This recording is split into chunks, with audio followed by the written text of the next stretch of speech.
ದರ್ಶನ ಜಾಮೀನು ವಿಚಾರವಾಗಿ ವಾದ ಪ್ರತಿವಾದದ ಅನೇಕ ಅಂಶಗಳನ್ನು ನಿಮ್ಮ ಮುಂದೆ ನಾವು ಇಡ್ತಾ ಹೋಗ್ತಾ ಇದ್ದೀವಿ. ವಾದ ಪ್ರತಿವಾದದಲ್ಲಿ ಏನೆಲ್ಲ ಗಮನ ಸೆಳೆಯುವಂಥ ಅಂಶಗಳಿದೆ ಅನ್ನೋದನ್ನು ಕೂಡ ನಿಮ್ಮ ಗಮನಕ್ಕೆ ತರ್ತಾ ಇದ್ದೀವಿ. ದರ್ಶನ್ಗೆ ಯಾಕೆ ಜಾಮೀನನ್ನು ಕೊಡಬಾರ್ದು ಅಂತ ಹೇಳಿ ಸರ್ಕಾರಿ ವಕೀಲರು ವಾದವನ್ನು ಮಂಡಿಸ್ತಾ ಇದ್ದಾರೆ. ನೋಡಿ, ಇಲ್ಲಿ ಫೆಬ್ರವರಿವರೆಗೂ ಕೂಡ ಅಂದರೆ ಜೂನ್ವರೆಗೂ ಕೂಡ ನನಗೂ ರೇಣುಕಾಸ್ವಾಮಿಗೂ ಸಂಬಂಧನೇ ಇಲ್ಲ, ರೇಣುಕಾಸ್ವಾಮಿ ಯಾರು ಅಂತಲೇ ಗೊತ್ತಿಲ್ಲ, ಗೊತ್ತಾಗಿದ್ದೇ ಜೂನ್ ತಿಂಗಳ ನಂತರದಲ್ಲಿ ಅಂತ ಪವಿತ್ರ ಗೌಡ ಹೇಳಿಕೆ ಕೊಟ್ಟಿದ್ದಾರೆ.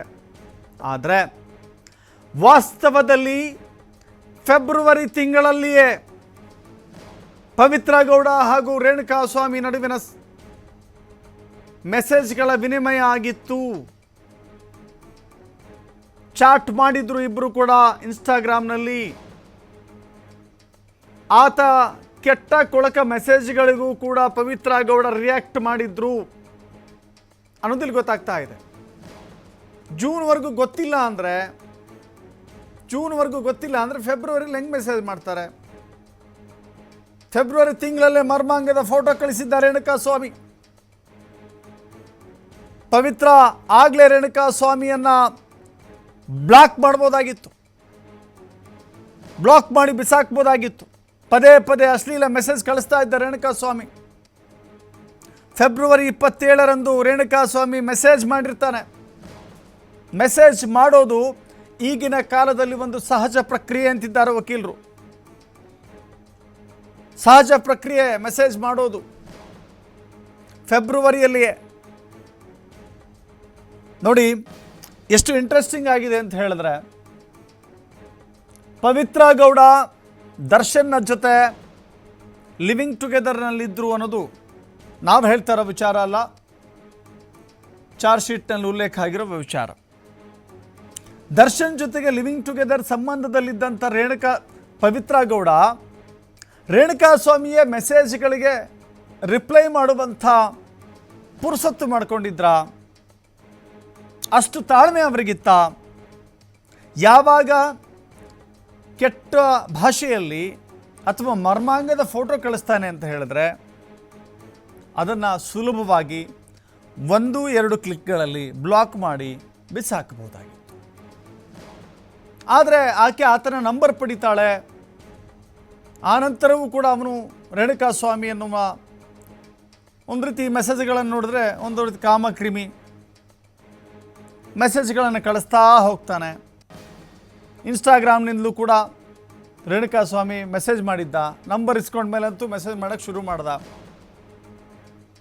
ದರ್ಶನ ಪರ ವಕೀಲರ ವಾದಕ್ಕೆ SPP ಪ್ರಸನ್ನ ಕುಮಾರ್ ಅವರು ವಾದ ಈ ರೀತಿ ಮಾಡ್ತಾ ಇದ್ದಾರೆ.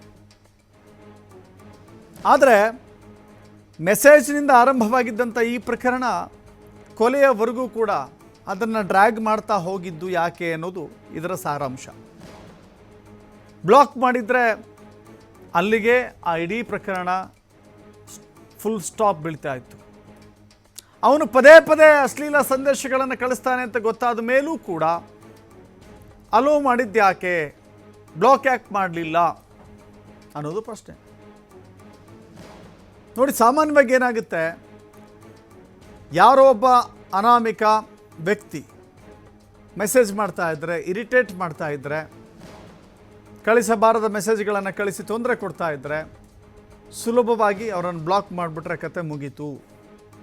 ಈ ಹಂತಕ್ಕೆ ತೆಗೆದುಕೊಂಡು ಹೋಗುವಂಥ ಅವಶ್ಯಕತೆ ಇಲ್ಲ.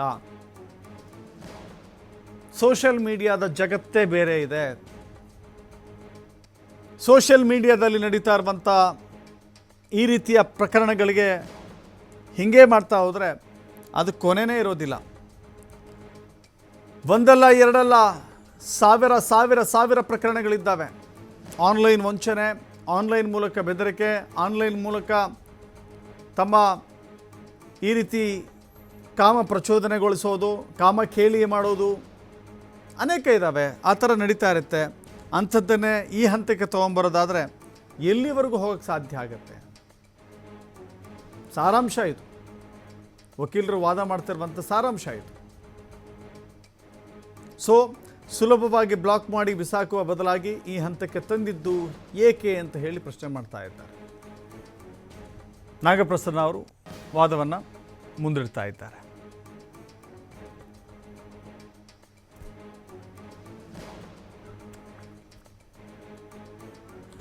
ಎಸ್, ಅಶ್ಲೀಲ ಮೆಸೇಜ್ ಬಗ್ಗೆ ಓಕೆ, ಒಂದು ಬ್ಲಾಕ್ ಮಾಡ್ಬೋದಾಗಿತ್ತು. ಯಾವಾಗ ರೇಣುಕಾಸ್ವಾಮಿ ದಾರಿ ತಪ್ಪಿದ, ಅಶ್ಲೀಲ ಸಂದೇಶಗಳನ್ನು ಕಳಿಸ್ಲಿಕ್ಕೆ ಶುರು ಮಾಡ್ದ, ಕೆಟ್ಟ ಕೊಳಕ ಭಾಷೆಯಲ್ಲಿ ಮಾತನಾಡಲಿಕ್ಕೆ ಶುರು ಮಾಡ್ದ, ಕಳಿಸಬಾರದ ಫೋಟೋಗಳನ್ನು ಕಳಿಸೋಕ್ಕೆ ಶುರು ಮಾಡ್ದ ಅಂದರೆ ಒಂದು ಬ್ಲಾಕ್ ಮಾಡೋ ಆಪ್ಷನ್ ಇತ್ತು. ಬಿಡಿ, ಬ್ಲಾಕ್ ಮಾಡೋಕ್ಕಾಗಿಲ್ಲ ಅಂದ್ಕೊಳ್ಳಿ. ಅವನಿಗೆ ಶಿಕ್ಷೆ, ನಿಜವಾಗ್ಲೂ ಕೂಡ ಅವನಿಗೆ ಶಿಕ್ಷೆ ಕೊಡಬೇಕು ಅಂತ ಅಂದುಕೊಂಡಿದ್ರೆ, ನಿಜವಾಗ್ಲೂ ಕೂಡ ಆತನ ತಪ್ಪಿಗೆ ಶಿಕ್ಷೆ ಆಗಬೇಕು ಅಂತ ನಿಮಗೆ ಅನಿಸಿದ್ರೆ, ಅಶ್ಲೀಲ ಮೆಸೇಜ್ ಕಳಿಸಿದ ಬಗ್ಗೆ ಪೊಲೀಸರಿಗೆ ಒಂದು ಕಂಪ್ಲೇಂಟ್ ಕೊಡ್ಬೋದಾಗಿತ್ತು, ಒಂದು ದೂರು ಸಲ್ಲಿಕೆ ಮಾಡ್ಬೋದಾಗಿತ್ತು. ಕೇವಲ ಮೆಸೇಜ್ ಬ್ಲಾಕ್ ಬಟನ್ ಒತ್ತಿದ್ರೂ ಸಾಕಾಗಿತ್ತು, ಅಥವಾ ಕಂಪ್ಲೇಂಟ್ ಕೊಟ್ಟರೂ ಸಾಕಾಗಿತ್ತು. ನೋಡಿ, ಪವಿತ್ರ ಗೌಡ ಇನ್ಸ್ಟಾಗ್ರಾಮ್ನಲ್ಲೂ ಕೂಡ ಬ್ಲಾಕ್ ಮಾಡಲಿಲ್ಲ, ಮೆಸೇಜ್ನಲ್ಲೂ ಬ್ಲಾಕ್ ಮಾಡಲಿಲ್ಲ. ನೇರವಾಗಿ ದರ್ಶನ್ ಸಂಘದ ಅಧ್ಯಕ್ಷ, ಅಂದರೆ ದರ್ಶನ್ ಅಭಿಮಾನಿಗಳ ಸಂಘದ ಅಧ್ಯಕ್ಷ Chitradurga the great Raghavendra alias Raghu, ಅವನಿಗೆ ಫೋನ್ ಮಾಡಿ, ನೋಡಪ್ಪ ಹಿಂಗೆ ಚಿತ್ರದುರ್ಗದಲ್ಲಿ ಹಿಂಗಿದ್ದಾನೆ, ಈ ಥರ ನನಗೆ ಮೆಸೇಜ್ ಆಗ್ತಾ ಇದ್ದಾನೆ. ನೇರವಾಗಿ ಕಾನೂನನ್ನು ಕೈಗೆ ತೆಗೆದುಕೊಳ್ಳುವಂಥ ಮೊದಲ ಪ್ರಯತ್ನ ಪವಿತ್ರ ಗೌಡ ಮಾಡಿದ್ದೆ ಇಲ್ಲಿ. ರಘುಗೆ ಫೋನ್ ಮಾಡಿಕೊಂಡು ಹೇಗಾದರೂ ಮಾಡಿ, ನೋಡಿ ಅವರು ವಾದ ಹೇಳ್ತಾ ಇದ್ದಾರೆ, ಇವರು ಪರ್ಯಾಯ ಸರ್ಕಾರ ನಡೆಸುವ ರೀತಿ ಇದೆ, ಪರ್ಯಾಯ ಸರ್ಕಾರ ನಡೆಸುವ ರೀತಿ ಇದೆ ಅಂತ. ಯಾಕೆಂದರೆ ಸರ್ಕಾರ ಇದೆ, ಪೊಲೀಸರಿದ್ದಾರೆ, ಕ್ರಮ ತೆಗೆದುಕೊಳ್ಳಲಿಕ್ಕೆ ಅವರಿಗೆ ಅವಕಾಶ ಇದೆ, ದೂರು ಸಲ್ಲಿಸಲಿಕ್ಕೂ ನಿಮಗೆ ಅವಕಾಶ ಇದೆ. ಕಾನೂನುಬದ್ಧವಾಗಿ ಆತನ ವಿರುದ್ಧ ಕ್ರಮ ತೆಗೆದುಕೊಳ್ಳುವ ಬದಲಾಗಿ,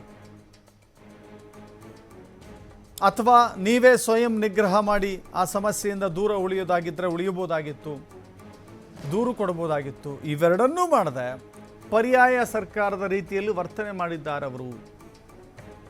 ಒಂದು ಪ್ಯಾರಲಲ್ ಗೌರ್ಮೆಂಟ್ ಅಂತ ಏನು ಹೇಳ್ತೀವಿ, ಪರ್ಯಾಯ ಸರ್ಕಾರದ ರೀತಿಯಲ್ಲಿ ಕಾನೂನನ್ನು ಕೈಗೆತ್ತಿಕೊಳ್ಳುವಂಥ ಪ್ರಯತ್ನ ರಘುಗೆ ಫೋನ್ ಮಾಡಿತ್ತು.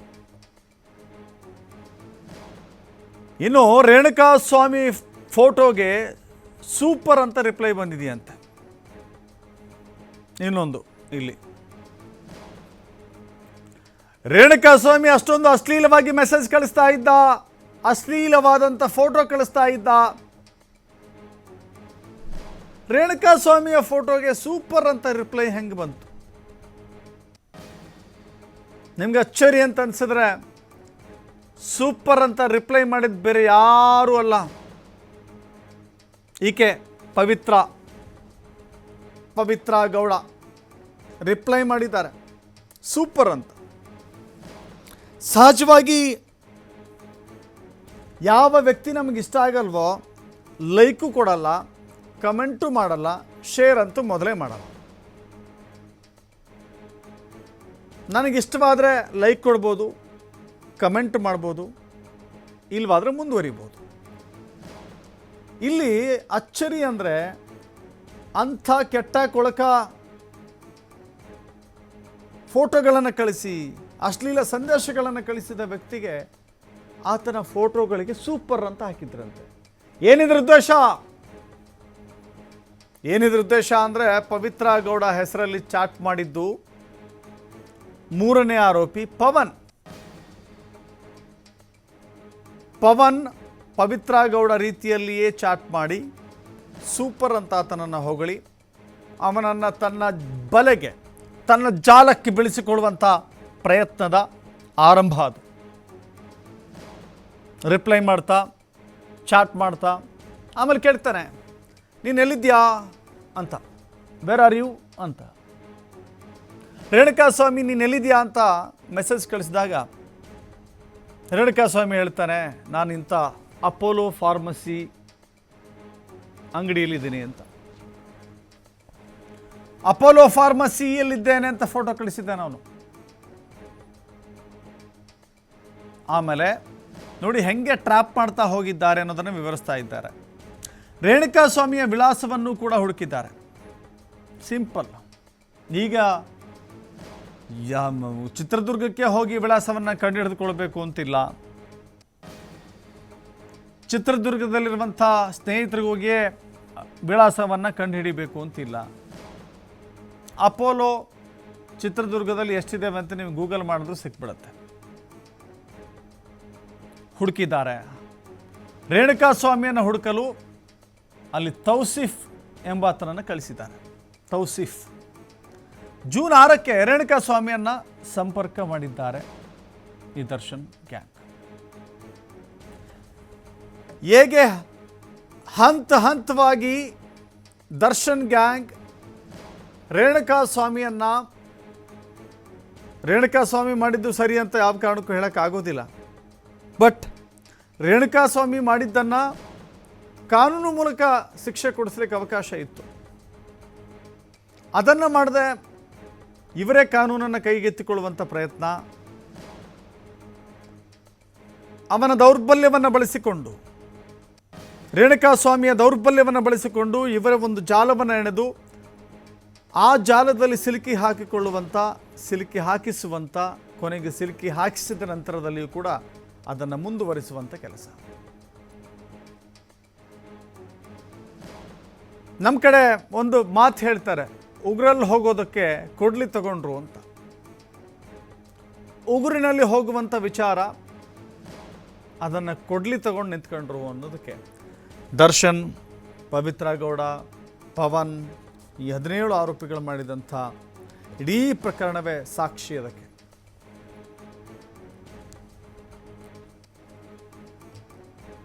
ನೋಡಿ, ವಾದ ಮುಂದುವರಿತಾ ಇದೆ. ಮೇಲ್ನೋಟಕ್ಕೆ ಸಾಕ್ಷಿಗಳಿದ್ದಾವೆ. ಆರೋಪಿಗಳು ಸಂಚು ರೂಪಿಸಿದ್ದಾರೆ ಎಂಬುದಕ್ಕೆ ಸಾಕ್ಷಿಗಳು ಮೇಲ್ನೋಟಕ್ಕೆ ಕಾಣಿಸ್ತಾ ಇದ್ದಾವೆ. ತುಂಬ ತನಿಖೆ ಮಾಡಬೇಕಾಗಿಲ್ಲ. ಜೂನ್ 6ರಂದು A3, A1 ಮತ್ತು A9 ನಡುವೆ ಸಾಕಷ್ಟು ಕರೆಗಳಾಗಿದ್ದಾವೆ. ಆರೋಪಿಗಳಿಗೆ ಪರಸ್ಪರ ಪರಿಚಯ ಇತ್ತು ಅನ್ನೋದಕ್ಕೆ ಈ ಎಲ್ಲ ಸಾಕ್ಷಿಗಳು ಕೂಡ ನಿಲ್ಲುತ್ತೆ. ಆರೋಪಿಗಳು ಸಂಚು ರೂಪಿಸಿದ್ದಾರೆ ಅನ್ನೋದಕ್ಕೆ ಇಷ್ಟು ಸಾಕಲ್ವಾ? ಎವಿಡೆನ್ಸ್ಗಳ ಬಗ್ಗೆನೇ ಮಾತಾಡೋದಾದರೆ ಹೇಳಿದ್ದಾರೆ. A1, A3, A9 ಇವರ ಮೂವರ ಮಧ್ಯೆ ಕಮ್ಯುನಿಕೇಷನ್ ವೈಸ್ ಹೆಂಗೆ ನಡೆದಿದೆ ಅಂತ ಎಕ್ಸ್ಪ್ಲೇನ್ ಮಾಡಿದ್ದಾರೆ. ಆರೋಪಿಗಳಿಗೆ ಪರಸ್ಪರ ಪರಿಚಯ ಇತ್ತು. ಹಾಗಾದರೆ ಪವಿತ್ರ ಗೌಡ ಹೇಳ್ತಾ ಇದ್ದಾರೆ, ನನಗೆ ಜೂನ್ ನಂತರದಲ್ಲಿಯೇ ಗೊತ್ತಾಯಿತು ಅಂತ. 4 ತಿಂಗಳುಗಳ ಕಾಲ, February, March, April, May, June, 4-5 ತಿಂಗಳ ಮಧ್ಯೆ ನಡೆದಿರುವಂಥ ಈ ಪ್ರಹಸನ ಏನು? ಹಾಗಾದರೆ ಪವಿತ್ರ ಗೌಡರಿಗೆ ಗೊತ್ತಿಲ್ಲದಂತೆಯೇ ಪವಿತ್ರ ಗೌಡ ರೀತಿಯಲ್ಲಿ ನಟಿಸಿ ರೇಣುಕಾಸ್ವಾಮಿಗೆ ಮೆಸೇಜ್ ಕಳಿಸಿದ್ರ? ಪವಿತ್ರ ಗೌಡ ಹೇಳದೇನೆ ರಘು ಅಲಿಯಾಸ್ ರಾಘವೇಂದ್ರ ರೇಣುಕಾಸ್ವಾಮಿಯನ್ನು ಕಿಡ್ನ್ಯಾಪ್ ಮಾಡುವಂಥ ತಂತ್ರ ರೂಪಿಸಿದ್ನ? ಮತ್ತು ಡಿಜಿಟಲ್ ಎವಿಡೆನ್ಸ್ಗಳೇ ಹೇಳುತ್ತೆ ಏನೇನು ಚಾಟ್ ಮಾಡಿದ್ದಾರೆ, ಅವರ ಮಧ್ಯೆ ಕನ್ವರ್ಜೇಷನ್ ಏನೆಲ್ಲ ನಡೆದಿದೆ, ಸಂಭಾಷಣೆ, ಅದೆಲ್ಲವೂ ಕೂಡ ಎವಿಡೆನ್ಸ್ಗಳಲ್ಲೇ ಹೇಳುತ್ತೆ. ಸೊ ಹೀಗಾಗಿ ಪ್ರಕರಣದ ಮೊದಲು ಮತ್ತು ಪ್ರಕರಣದ ನಂತರ ಏನೆಲ್ಲ ನಡೆದಿದೆ ಅಂತ ಹೇಳಿ ಅತ್ಯಂತ ವಿವರವಾಗಿ ಸ್ಪಷ್ಟವಾದಂಥ ವಾದವನ್ನು SP ಪ್ರಸನ್ನಕುಮಾರ್ ಮಂಡಿಸ್ತಾ ಇದ್ದಾರೆ.